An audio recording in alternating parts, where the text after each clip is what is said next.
October 25th, 1944, 06:30 hours, the Philippine Sea. It is the kind of morning sailors pray for. The sky is a bruised purple, slowly bleeding into gold as the sun breaches the horizon. The air is warm, the sea is calm. Task Unit 77 4.3 call sign, Taffy 3. From the air, they look like a formidable fleet. 6 aircraft carriers, 3 destroyers, 4 destroyer escorts. But looks are dangerous liars. These are not the fleet carriers of the Pacific legends. They are not the Enterprise or the Hornet. These are escort carriers, CVEs. The sailors have a different name for them. Combustible, vulnerable, expendable. They are merchant ship hulls with a flat top welded on. They have no armor. Their skin is so thin you could punch through it with a heavy hammer. Their top speed is a sluggish 18 knots.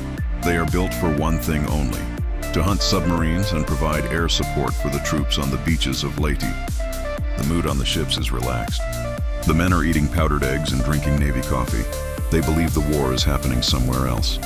And why shouldn't they? Admiral Halsey, the Bull, has taken the massive Third Fleet north. He is chasing a Japanese decoy force. He has taken the fast battleships, the heavy cruisers, the fleet carriers.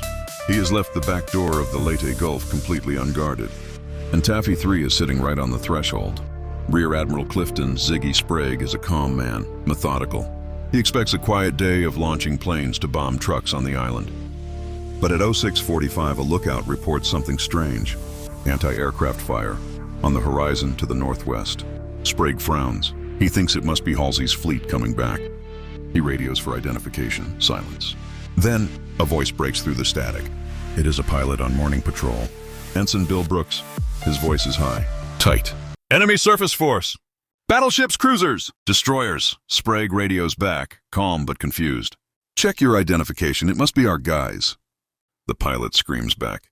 Sprague drops his binoculars. The mist clears, and the nightmare is revealed. It is the Japanese center force, Admiral Kurita's main battle fleet. 4 battleships, 6 heavy cruisers, 2 light cruisers, 11 destroyers. And leading them, the Yamato, the largest, heaviest, most powerful battleship ever built in the history of mankind. She displaces more water than the entire Taffy 3 task force combined. Her main guns fire shells that weigh 3,200 pounds, the weight of a sedan. She can fire them 25 miles. Taffy 3 is only 15 miles away. The mismatch is not just tactical, it is comical. It is a heavyweights champion fighting a toddler. The Japanese have armor belts that are 16 inches thick. The American destroyers have steel plating that is 3/8 of an inch thick. The Japanese shells are armor-piercing giants designed to sink battleships. The American carriers are loaded with depth charges and small fragmentation bombs meant for infantry. Sprague runs the math in his head. It takes a fraction of a second. He cannot run. His top speed is 18 knots. The Japanese are doing 30. He cannot hide. The sun has risen. He cannot call for help. Halsey is 3 hours away. If he turns and runs, the Japanese will chase them down and massacre them one by one. And after they finish Taffy 3, they will sail into Leyte Gulf. They will destroy the transport ships. They will strand 200,000 American soldiers on the beach. It will be the greatest disaster in American military history. There is only one option. It is suicide. But it is the only card he has left to play. He orders the carriers to turn east, into the wind, to launch planes. And then, he gives the order to the little wolves. The destroyers, small boys in attack, make smoke. Interpose yourselves between the carriers and the enemy. Then, the sky falls. The Japanese open fire. But the water isn't just white, it is a rainbow of death. The Japanese use dye markers in their shells to spot their fall of shot. Technicolor geysers rise higher than the masts of the ships. The Yamato is finding the range. On the bridge of the destroyer USS Johnston, Commander Ernest Evans is watching the colored water fall. Evans is a Cherokee Indian from Oklahoma. He is a man who told his crew on commissioning day, "This is a fighting ship. I intend to go in harm's way. And anyone who doesn't want to go along had better get off right now." He doesn't wait for orders. He sees the battleships, he sees the carriers. He knows the job. He orders, "Flank speed. Left full rudder. 1 ship against 23. The Johnston leans into the turn. She charges straight at the Yamato. The last stand has begun 7:10 hours. The USS Johnston is running into the Valley of Death. She is zigzagging wildly. Commander Evans is conning the ship by standing on the fantail, shouting orders through an open hatch. He is playing a deadly game of chicken with the Japanese gunners. He watches the massive splashes of the enemy shells. And then, he steers the ship directly toward the splash. It is a gambler's fallacy turned into a survival tactic, chasing the splashes. Evans bets that the Japanese gunners will correct their aim. If a shell lands short, they will lengthen the range. If he stays where the shell landed, the next one will fly over his head. It works. For 10 agonizing minutes, the Johnston dances through a rain of steel. She is the only ship firing back. Her main battery consists of 5 5-inch guns. Against a battleship, these are pea shooters. A 5-inch shell bounces off the hull of a heavy cruiser like a ping-pong ball off a tank. But Evans isn't aiming for the hull. He orders his gunnery officer, "Set the pagodas on fire." The Johnston pumps hundreds of rounds into the delicate superstructures of the Japanese ships. They smash radar dishes. They kill officers on the bridges. They start fires that blind the enemy rangefinders. The Japanese are confused. They see this tiny ship charging them with such ferocity, they assume it must be a cruiser. They assume no destroyer commander would be this insane unless he had a secret weapon. And he does, torpedoes. The Johnston carries 10 Mark 15 torpedoes, but their range is short, 10,000 yards. To use them, Evans has to get within 5 miles of the enemy fleet. Point-blank range, at 10,000 yards, the Japanese cruisers are looming like skyscrapers. Evans gives the order, "Fire all fish." The Johnston unleashes her entire payload. She turns hard to retire behind a smoke screen. A minute passes, 2 minutes. The torpedoes are running true. Boom. One of the torpedoes slams into the bow of the Kumano. The Kumano is the flagship of the Japanese cruiser division. The explosion blows her bow clean off. She shudders to a halt, burning. The Japanese formation is thrown into chaos. The other cruisers have to swerve to avoid hitting their crippled leader. The charge of the Johnston has disrupted the entire Japanese advance. David has punched Goliath in the nose, but Goliath hits back, 7:30 hours. The luck runs out. 3 14-inch shells from the battleship Congo strike the Johnston, followed immediately by 3 6-inch shells from a light cruiser. The damage is catastrophic.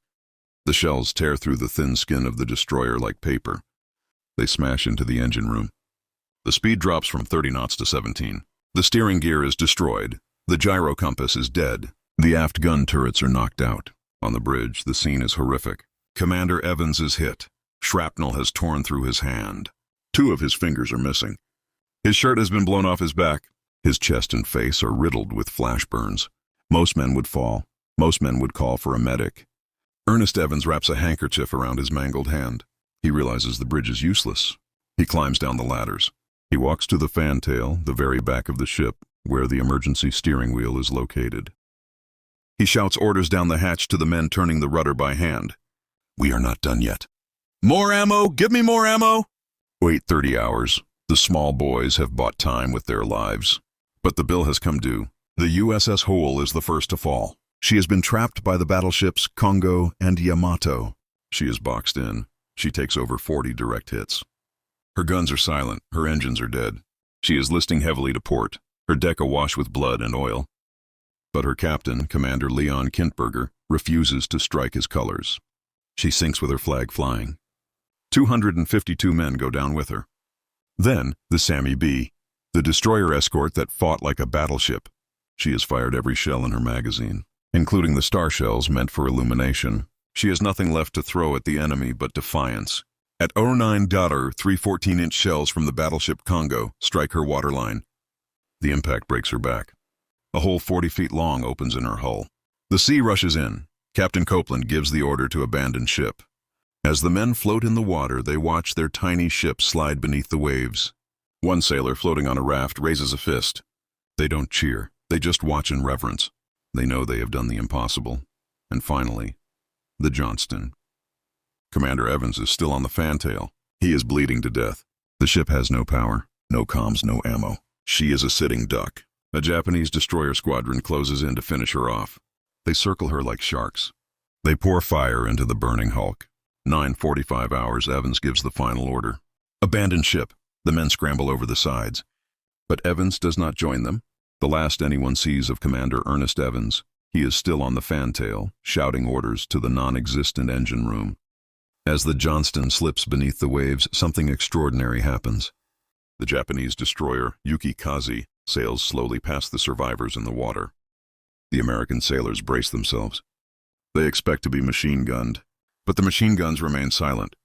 Instead, the Japanese captain walks to the edge of the bridge. He looks at the sinking Johnston, and he salutes. It is a warrior's tribute to an enemy who fought with honor. Even the enemy knows they have just witnessed a legend. 10 hours.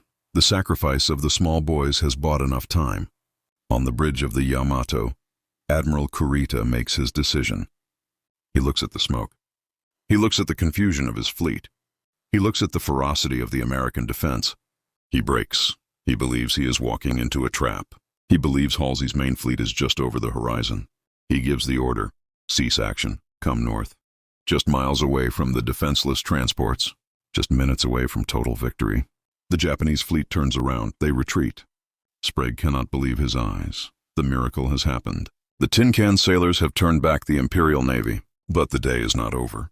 As the surface ships retreat, a new horror descends from the sky.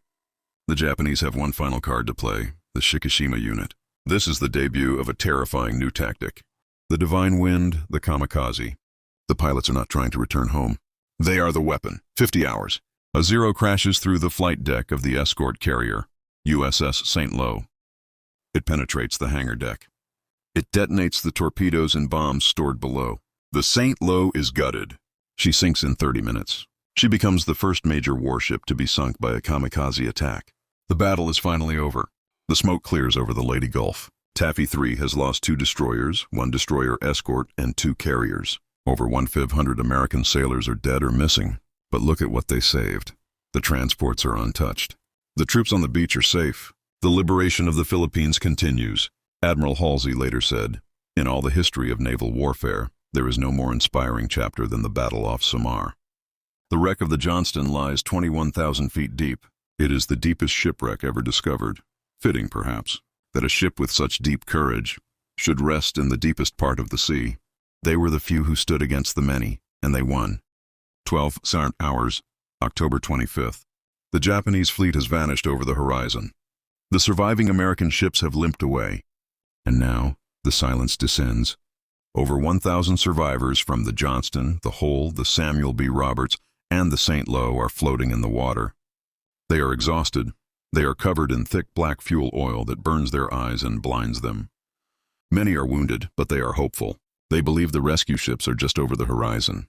They believe they will be picked up by dinner time. They are wrong. A tragic communication error has occurred. Due to the chaos of the battle and the retreat, the exact location of the sinking ships was misreported. Admiral Halsey's fleet thinks the survivors have already been picked up. The rescue ships are not coming. Night falls. The water is warm, but the body loses heat 25 times faster in water than in air. Hypothermia sets in. The men cluster together in wolf packs, tying their life jackets together to stay afloat. They sing songs to stay awake. They pray, and then the predators arrive. The Philippine Sea is teeming with white-tipped sharks and tiger sharks. Drawn by the blood in the water, the survivors feel things brushing against their legs in the dark. Every sudden splash is followed by a terrifying silence. Men who survived the heaviest naval bombardment in history are pulled under by the silent killers of the deep. Day breaks, day 2. The sun becomes the enemy.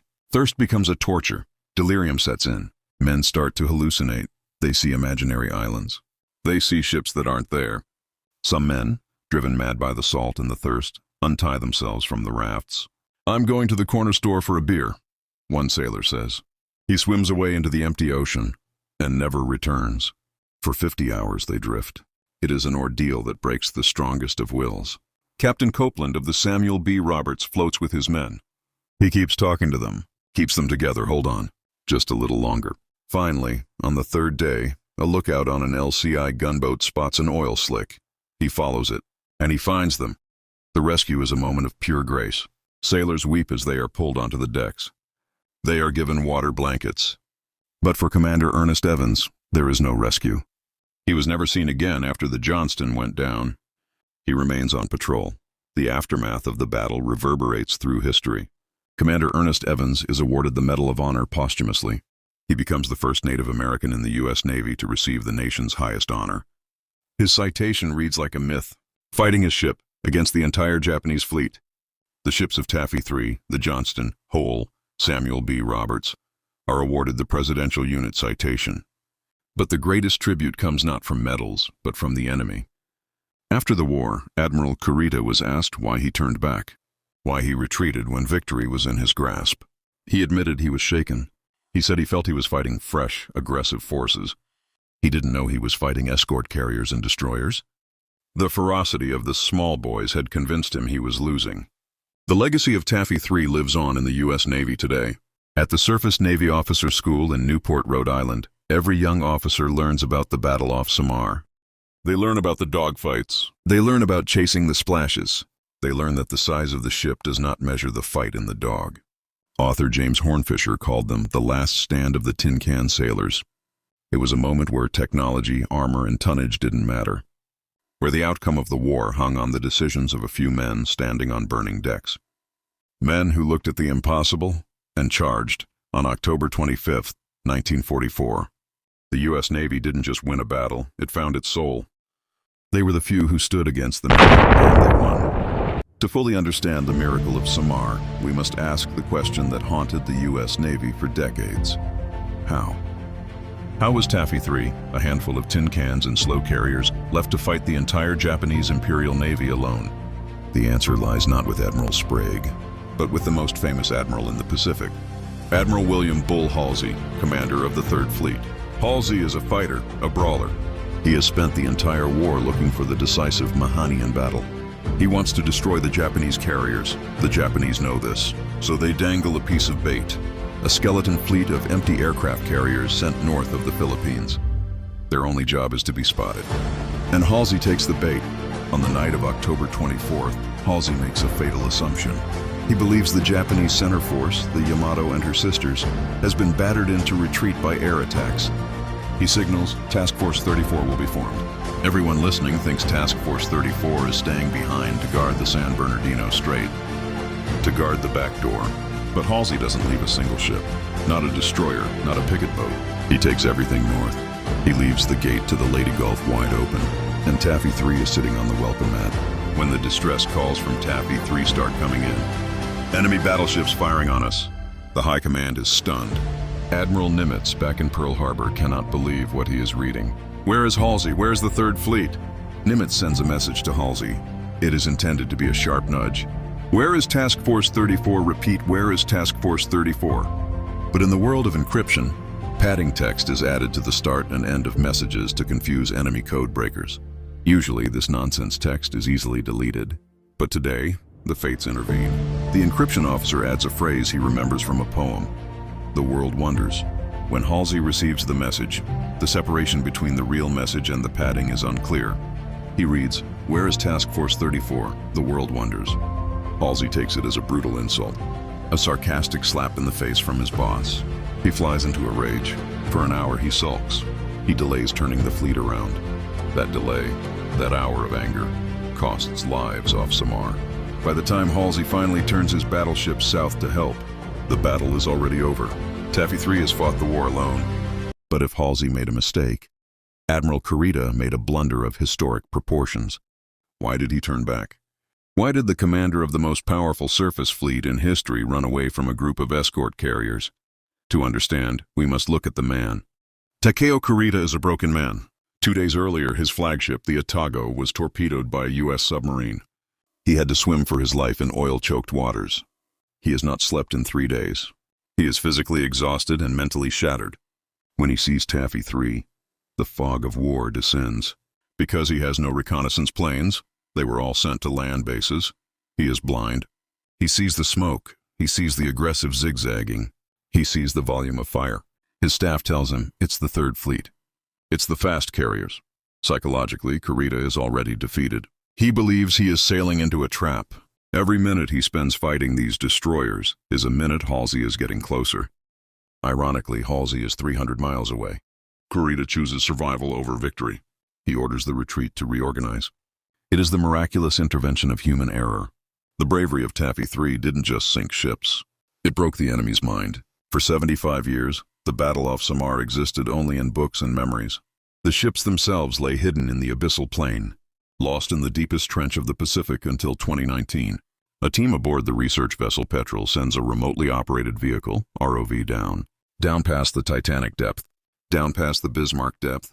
They go down to 21,180 feet. 4 miles deep, the darkness is absolute. The pressure is crushing, 600 times greater than at the surface. And then, out of the gloom, a shape appears. Gun turrets. A bridge. Bent, twisted, but unmistakable. It is the USS Johnston. She is upright. Her guns are still trained to port. Still aiming at the enemy she fought 75 years ago. The footage confirms the legend. The damage is catastrophic. It proves that Evans fought until the ship physically disintegrated around him. In 2022, they find the Samuel B. Roberts, even deeper, 2,600 feet, the deepest shipwreck ever discovered by mankind. These ships went to the absolute bottom of the world because they held the line. The battle lasted 2 hours. The memory lasts a lifetime. For decades, the survivors of Taffy 3 gathered every year. They were the tin can sailors. They came to remember the heat, the noise, the sharks, but mostly, they came to remember the men who didn't get to grow old.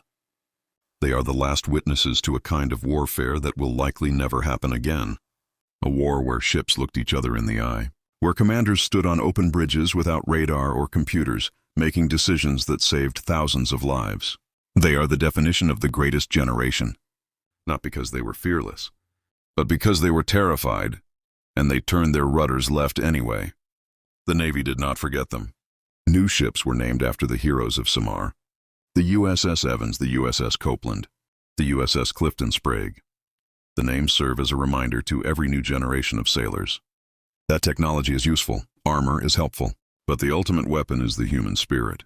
History is often decided by the big battalions, by the biggest armies, the fastest planes, the heaviest tanks, but once in a while, history is decided by a group of accountants, farmers, and factory workers, riding in tin cans, who decide that this is the line the enemy will not cross. Admiral Halsey called it the Battle of Lady Gulf. Historians call it the Battle off Samar, but the men who were there have a different name for it. The day the little ships fought like giants. They are on eternal patrol, fair winds and following seas. The smoke has cleared, the medals have been awarded. But to truly grasp the miracle of Samar, we have to look at the numbers. We have to look at the tail of the tape. In the history of naval warfare, there has never been a mismatch like this. The Yamato displaced 72,000 tons. The Johnston displaced 2,100. You could fit 34 Johnstons inside the hull of one Yamato. The Yamato's main guns fired an 18-inch shell weighing 3,200 pounds. The Johnston fired a 5-inch shell weighing 55 pounds. Commander Evans wasn't just bringing a knife to a gunfight. He was bringing a toothpick to a nuclear war. By all the laws of physics and naval doctrine, the American shells should have bounced off. And they did. The belt armor on the Yamato was 16 inches of hardened steel. The Johnston's shells couldn't scratch it. So why did they win? Because Evans and the other captains didn't target the armor. They targeted the eyes. They destroyed the rangefinders, the radar, the bridge crews. They turned the Japanese giants into blind boxers swinging wildly in the dark. It was a triumph of precision over power. But what if Kurita hadn't turned back? Historians have debated this what if for 80 years. If the Japanese center force had pressed their attack for just one more hour, they would have annihilated Taffy 3 completely. And then they would have entered Lady Gulf. Sitting in the Gulf were dozens of thin-skinned troop transports and supply ships. They were stationary, they were unarmed, and they were packed with ammunition and fuel. It would have been a massacre. The Yamato and her sister ships would have turned the invasion beach into a slaughterhouse. General Douglas MacArthur, waiting on the shore, would have been cut off. 200,000 American troops would have been stranded without food or ammo. The invasion of the Philippines would have failed. The war in the Pacific could have been extended by another year or more. Tens of thousands more Americans would have died. That is the true weight of Taffy 3's sacrifice. They didn't just save their own ships. They saved the entire Pacific War strategy. And finally, the reckoning for the bull. Admiral Halsey never apologized. He spent the rest of his life defending his decision to chase the decoys north. He wrote in his memoirs that he regretted nothing. But the Navy knew better. After the battle, his superior, Admiral Nimitz, was furious. Privately, Halsey was sidelined. While he remained a public hero, the Navy tacticians used his mistake as a case study in target fixation. He wanted the glory of sinking carriers so badly that he forgot his primary mission: protection. History has made its judgment. Admiral Halsey is remembered as a great fighter who made a massive mistake. Commander Evans is remembered as a man who made no mistakes, only sacrifices. In the end, the Battle off Samar teaches us one final lesson. You fight with what you have, not with what you wish you had. You stand your ground, and sometimes, against all the odds, the giant blinks. They are on eternal patrol. Fair winds and following seas.